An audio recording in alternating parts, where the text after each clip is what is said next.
A political firestorm has erupted in Washington following the leak of a private phone conversation where a U.S. Special Envoy to Ukraine, Steve Witkoff, reportedly advised a Russian official on how to approach negotiations with Donald Trump, while a few U.S. representatives immediately expressed fury, demanding accountability for the revelation that an American official was coaching a U.S. adversary. The majority of Congress has remained suspiciously silent. The most immediate and outspoken critics of the leak were a handful of Republicans and Democratic lawmakers. Republican Representative Don Bacon of Nebraska called for Witkoff's immediate removal, accusing the envoy of favoring the Russians and stating, "For those who oppose the Russian invasion and want to see Ukraine prevail as a sovereign and democratic country, it's clear that Witkoff fully favors the Russians.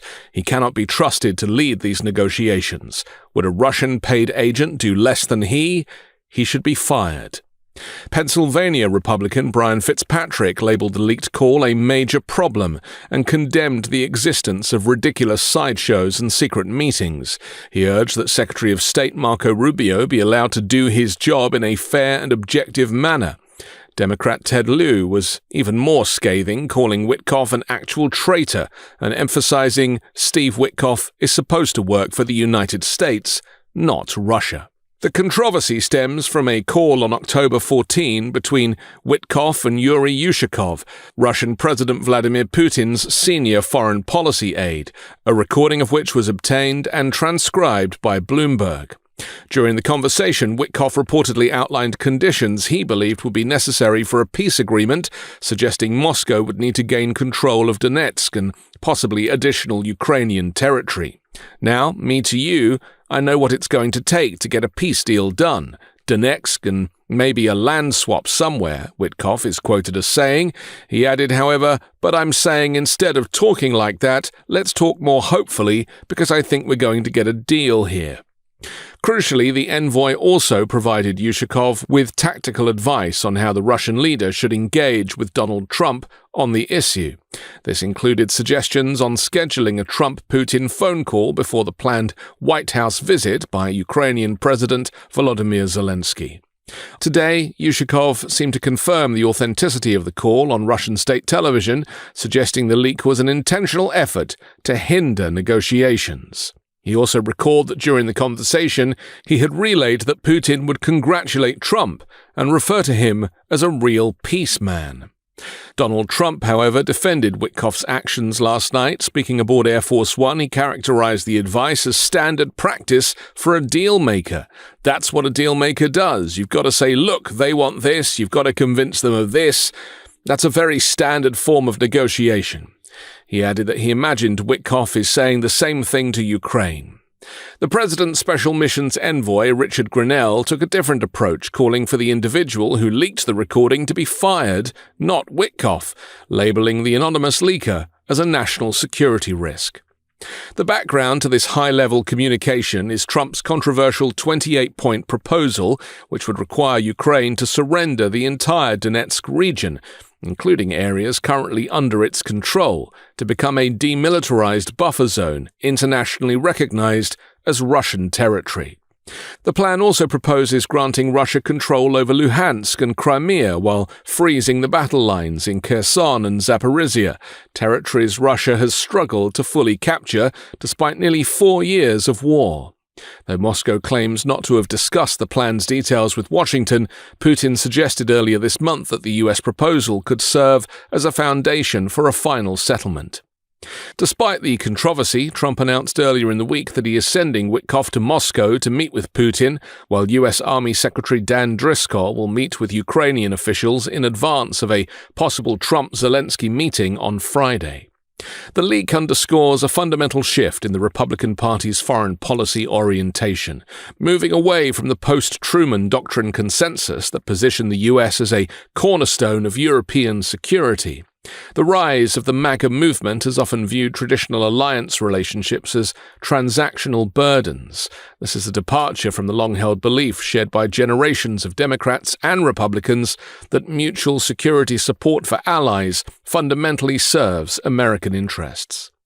This perspective is rooted in an America First ideology that reduces global politics to a zero-sum game, prioritizing perceived domestic scarcity over international cooperation. The embrace of this viewpoint by some on the far right places them increasingly at odds with traditional neoliberal thinking. The leaked conversation, therefore, does not just raise questions about Witkoff's conduct, it highlights a profound generational realignment with one of America's major political parties regarding its role in the world, a role that now sees a senior envoy advising an adversary while key allies like Ukraine wait for firm, unambiguous support. Despite Russia's demonstrable history of working against U.S. national interests and its record of human rights violations, Donald Trump has repeatedly taken a remarkably accommodating stance toward Moscow, desperate to see himself in that exclusive club of dictators. From his refusal to criticize Vladimir Putin during the 2016 election, calling him highly respected, to his more recent controversial assertion of a false moral equivalence when discussing Putin as a killer. "We've got a lot of killers. You think our country's so innocent?" The president has frequently appeared to elevate the Russian regime while simultaneously demeaning the United States and also Ukraine. Furthermore, his repeated harsh criticism of NATO and his questioning of whether the US should defend allies who do not meet spending quotas has raised serious doubts about his commitment to the bedrock of transatlantic security. While some allies have attempted to soften these remarks, the ambiguity remains, especially regarding US support for frontline NATO states like the Baltic nations. Compounding this concern is the web of associations tying the regime and the president himself to Russian interests. Investigations confirm frequent contact between members of Trump's 2016 campaign and Russian intelligence officials. The president's own history includes business dealings, such as the 2008 real estate sale of a Palm Beach mansion for a highly inflated price to a Russian billionaire.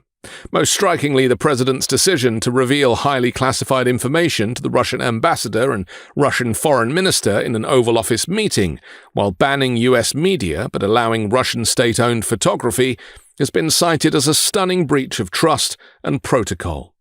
Taken together, these actions, statements, and connections spanning rhetoric, business, foreign policy, and personnel have fostered persistent uncertainty among U.S. allies and adversaries alike regarding the true priorities of the Trump regime.